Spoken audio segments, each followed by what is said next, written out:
কল্পনা করেন এই জুলাই সনদটা নাই, যদি না হইতো রাষ্ট্রপতি আদেশ দিতে পারে না, আপনি কল্পনা করেন চক্ষু বন্ধ করে এটা নাই, ঠিক আছে, এটা নাই, তাহলে আপনি নির্বাচন করছেন কি হিসাবে?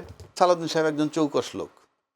আমি তো ওনারে আজকে কোথায় জানি প্রস্তাব দিলাম যে উনি খুব চৌকস, উনি যোগ্য, উনি লয়ের ছাত্র, তারপরে উনি পার্লামেন্টের মেম্বার এ পর্যন্ত চতুর্থবার হইলেন, তারপরে উনি প্রতিমন্ত্রী ছিলেন, উনি প্রধানমন্ত্রী এপিএস ছিলেন, উনি প্রধানমন্ত্রীর আজকের প্রধানমন্ত্রীর টিচারও ছিলেন, এবং আজকে পার্লামেন্টে যেভাবে টানতেছেন, আমি ওনার ভুল শুদ্ধের বিতর্কে যাচ্ছি না, কিন্তু যেভাবে টানতেছেন সেই হিসাবে তাকে আজকে 4 নম্বর সিটে বসেন, কিন্তু প্রধানমন্ত্রীর সাথে তার তাৎক্ষণিক মানে প্রতি মুহূর্তে কথা বলা দরকার, সেই হিসাবে তাকে পাশে বসানো উচিত।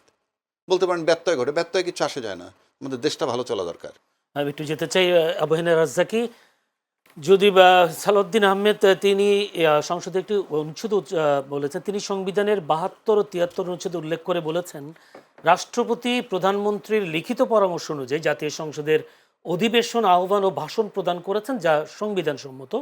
কিন্তু সংবিধান সংস্কার পরিষদের ক্ষেত্রে এমন কোনো সুস্পষ্ট সাংবিধানিক কাঠামো বর্তমানে বিদ্যমান নেই, তিনি এই কথা বলেছেন। তার মানে সংবিধান সংস্কার পরিষদ তিনি এটা হচ্ছে সংবিধান বহির্ভূত, সংবিধানের বাইরে তারা যেতে চান না। ধন্যবাদ আপনাকে এবং আমার বিজ্ঞ বড় ভাই রিপন ভাই। আইনে বিজ্ঞ না, না আলোচক হিসাবে বিজ্ঞ। তো শুভেচ্ছা এবং আপনার চ্যানেল এর দর্শক শ্রোতা। রিপন ভাই অনেকগুলো কথা বলছে, সেগুলা অনেকগুলোর সাথে আমি একমত, এবং এই সবগুলা কথাগুলা শুনলে পরে মনে হয় আমরা কেমন একটা দেশে আছি, বা কারা আমাদের পরিচালনায় আছে, কে রাষ্ট্রপতি, কীরকম রাষ্ট্রপতি, সংসদে যারা গেছে তারা কোন লেভেলের। আমরা অতীতে দেখছি, আমরা যতই আমি আওয়ামী লীগের বিরোধী থাকি বা জামাতের বিরোধী থাকি বা বিএনপির বিরোধী থাকি, দ্যাট ইজ পক্ষে থাকি বা পক্ষে থাকি, কিন্তু আমি দেখছি আপনি ধরেন মওদুদ আহমেদের মতো একজন পার্লামেন্টেরিয়ান, আপনি সুরঞ্জিত সেনগুপ্ত, ইভেন তোফায়েল আহমেদ, আপনি কি বলে এই জমিরুদ্দিন সরকার সাহেবের মতো লোক, ইভেন সাকা চৌধুরী, এই যে লোকগুলো ছিল, যাদের কার কি অপরাধ কার বিচার এটা অন্য চ্যাপ্টার, কি জাদরেল লোক ছিল, সেই পার্লামেন্টের দিকে এখন আমি তাকাই, আমার কষ্ট হয়। কারা যাচ্ছে, কি বলছে, শিক্ষিত অশিক্ষিত নিয়ে আমি বিবেচনায় নিচ্ছি না। সেখানে তো অভিজ্ঞ স্বরাষ্ট্রমন্ত্রী অভিজ্ঞ না থাকুক, অভিজ্ঞতা আপনি না থাকুক, কিন্তু আলটিমেটলি আপনি ভুল বলতে পারেন, অ্যাড্রেসিংয়ে ভুল হইতে পারে, যখন আপনি সাবমিশন রাখতেছেন তখন রাখতেছেন কি, সেগুলো দেখবার বিষয়। যেমন ধরেন সালাউদ্দিন সাহেব একজন চৌকস লোক। আমি তো ওনারে আজকে কোথায় জানি প্রস্তাব দিলাম যে উনি খুব চৌকস, উনি যোগ্য, উনি লয়ের ছাত্র, তারপরে উনি পার্লামেন্টের মেম্বার এ পর্যন্ত চতুর্থবার হইলেন, তারপরে উনি প্রতিমন্ত্রী ছিলেন, উনি প্রধানমন্ত্রী এপিএস ছিলেন, উনি প্রধানমন্ত্রীর আজকের প্রধানমন্ত্রীর টিচারও ছিলেন। না না, টিচার বলতে কি, টিচার বলতে না না, এটা ঠিক না। যাই হোক হইতে পারে, আমরা যেটা জানছি টিচার বলতে আমি ওই কোনো নেগেটিভ অর্থে না, থাকতে পারে, যেহেতু তার আত্মীয় বটে, তাদের ওটাও না আত্মীয় না, আমি যতটুকু জানি। তো যাই হোক, তারপর সে স্ট্যান্ডিং কমিটির মেম্বার এবং প্রতিমন্ত্রী ছিলেন, ওই হিসাবে উনি যোগ্য, এবং আজকে পার্লামেন্টারে যেভাবে টানতেছেন, আমি ওনার ভুল শুদ্ধের বিতর্কে যাচ্ছি না, কিন্তু যেভাবে টানতেছেন সেই হিসাবে তাকে আজকে 4 নম্বর সিটে বসেন, কিন্তু প্রধানমন্ত্রীর সাথে তার তাৎক্ষণিক মানে প্রতি মুহূর্তে কথা বলা দরকার, সেই হিসাবে তাকে পাশে বসানো উচিত। বলতে পারেন ব্যত্যয় ঘটে, ব্যত্যয় কিছু আসে যায় না, আমাদের দেশটা ভালো চলা দরকার, এটা একটা দিক। আচ্ছা, আবার যদি বলি যে উনি যেমন বললেন যে অন্তর্বর্তী সরকার মানে এই একটা প্রতারণা করছে, এই আইনটা এই আদেশটা দিয়ে একটা কি বলে প্রতারণার দলিল বলেছেন, প্রতারণার দলিল বললেন, জুলাই সনদ বাস্তবায়ন। হ্যাঁ, আপনি যখন একটা জিনিস মেনে নিবেন, মেনে নেওয়ার পর কিন্তু জনগণ আপনার উপর আস্থা নিছে, সেখান থেকে আপনি সরে আসলে আপনার সম্পর্কে আমার ধারণা কি হবে? আপনি তখন চিন্তা করলেন না কেন? তখন তো বলার সুযোগ ছিল, ছিল না যে তা না, 1 নম্বর। 2 নম্বর আসেন, সংস্কার এবং রিফর্ম দুইটা যদি একই জিনিস হয়, তাহলে সংস্কার করতে দোষ কি, সংশোধনে যাব কেন? আসলে যেমন রিপন ভাই বলছে দুটোর ভিতরে তেমন কোনো পার্থক্য নাই। অফকোর্স পার্থক্য আছে, কারণ এখানে উচ্চকক্ষ হবে, নিম্নকক্ষ হবে, এখানে আপনার আমি বলছি সেটা তো সংশোধনের মধ্য দিয়ে হবে, সংশোধনের মধ্যে দিয়ে, সংস্কারের মধ্য দিয়ে হবে। সংস্কার হলো পরিবর্তন, অনেক কিছু পরিবর্তন হয়, আমূল পরিবর্তনের দিকে যায়, নতুন একটা ধারা তৈরি হবে।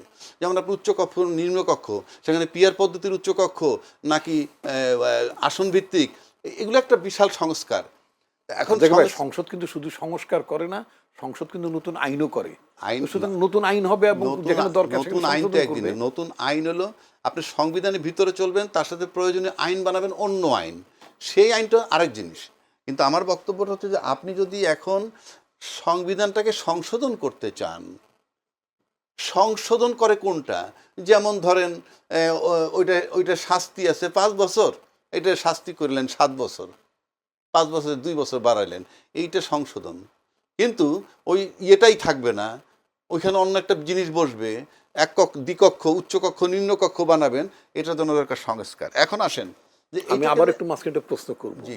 এই যে আপনার 13th অ্যামেন্ডমেন্টটা হলো, আমাদের দেশে কি তত্ত্বাবধায়ক ব্যবস্থা ছিল? সেটাই বলতেছি, ছিল না।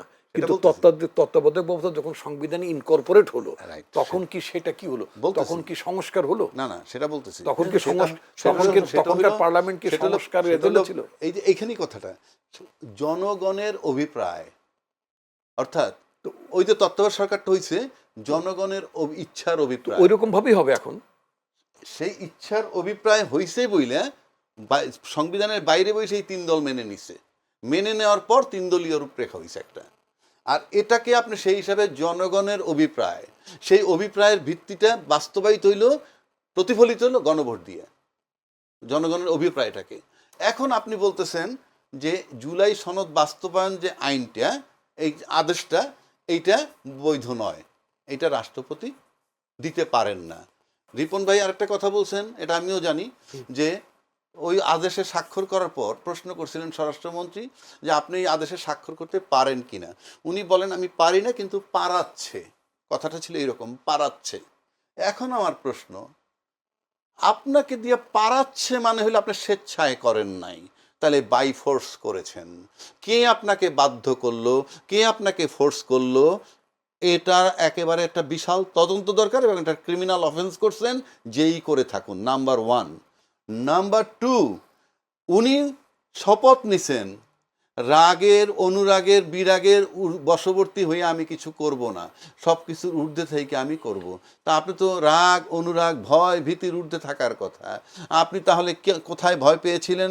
আর ভয় পেয়ে করলে আপনার উপরে দেশ দায়িত্ব দিবে কেন রাষ্ট্রপতির? আপনি কি হিসাবে রাষ্ট্রপতির দায়িত্ব নিছেন? আপনাকে যদি প্রেশার দিয়ে করানো যায়, আপনি তো এই রাষ্ট্রপতি পদে আপনার নিজেরই থাকা উচিত নয়। ভেরি সিম্পল কোশ্চেন আমার, আপনার নিজেরই থাকা উচিত না। Right. কারণ আপনি ভয় ভীতির ঊর্ধ্বে থাকতে পারেন, you don't have the right to take the position of president, rather you are to quit it. Very simple. কারণ একটা রাষ্ট্র, এটা তামাশা না, এটা কোনো ক্লাব সমিতি না। এইবার আসেন জুলাই সনদ। আপনি তর্কের খাতে আমি ধরিলাম সহজ ভাষায়, এই হলো জুলাই সনদের ভিত্তি, মানে জুলাই সনদের আদেশ। কল্পনা করেন এই জুলাই সনদটা নাই, যদি না হইতো, রাষ্ট্রপতি আদেশ দিতে পারে না, আপনি কল্পনা করেন চক্ষু বন্ধ করে এটা নাই, ঠিক আছে, এটা নাই, তাহলে আপনি নির্বাচন করছেন কি হিসাবে?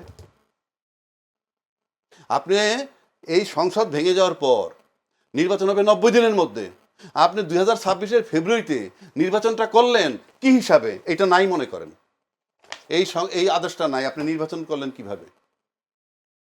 এই আদেশ দিয়ে তাদেরকে বাঁচানো হয়েছে কেন আমি বলি, এই আদেশে আছে নির্বাচন সম্পর্কে 2-এর নিয়ম, সংসদ নির্বাচন অর্থ এই আদেশ জারির অব্যাহতি পরে অনুষ্ঠিত জাতীয় সংসদের সাধারণ নির্বাচন।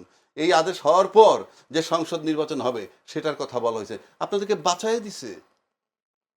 আপনি সংবিধানে নাই, সংবিধান মোতাবেক নির্বাচন হয় নাই।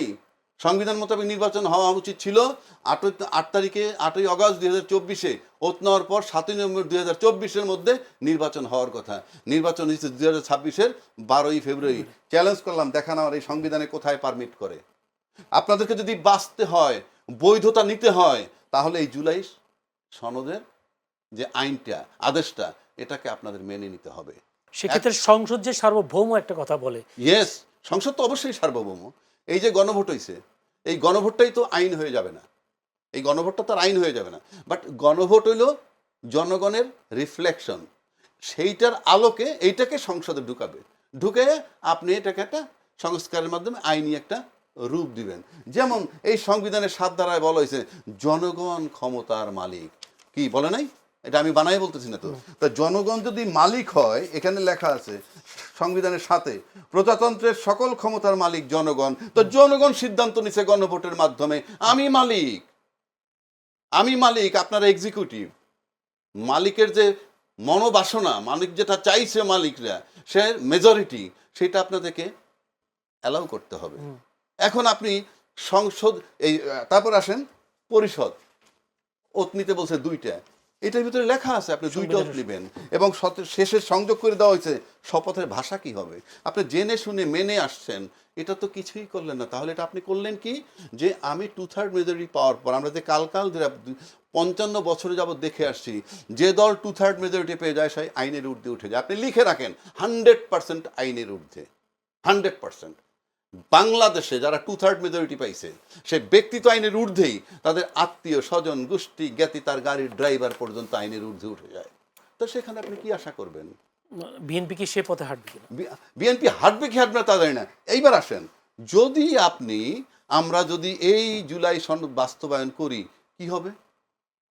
এই জুলাই সনদ কালকে বাস্তবায়ন করলে কি মুক্তিযুদ্ধের চেতনা চলে যাবে? আমি নিশ্চিত করে বলছি না।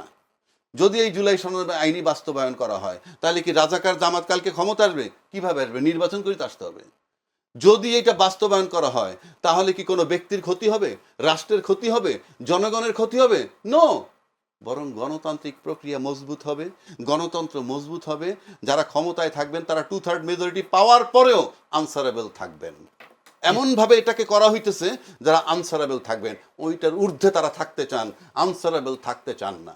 আনসারেবল যেহেতু থাকতে চান না, কৈফিয়তের মধ্যে থাকতে চান না, তার মানে হচ্ছে এই যে আলটিমেটলি এইটা সংশোধন না করার মানেই হচ্ছে, বাস্তবায়ন করার না মানেই হচ্ছে যে আমরা সেই পতিত সরকার যেদিকে হাঁটছে সেদিকেই হাঁটতেছে। এটা অনেকগুলো কারণ হতে পারে, এমন হতে পারে যে শুধু ইগোর কারণে হাঁটতেছে, সেটাও হতে পারে, আমি জানি না ঠিক। বাট এইটা রাষ্ট্রের ক্ষতি হবে, রাষ্ট্রের পররাষ্ট্রনীতিতে ক্ষতি হবে না, কোনো কিছুতে ক্ষতি হবে না, জনগণের ক্ষতি হবে না। ক্ষতি হবে শুধু আপনার কুক্ষিগত পাওয়ারটাকে কুক্ষিগত করতে পারবেন না। সেই জায়গায় আপনি রাষ্ট্র তো এইভাবে চিন্তা করতে পারেন না। জি, ধন্যবাদ অসংখ্য।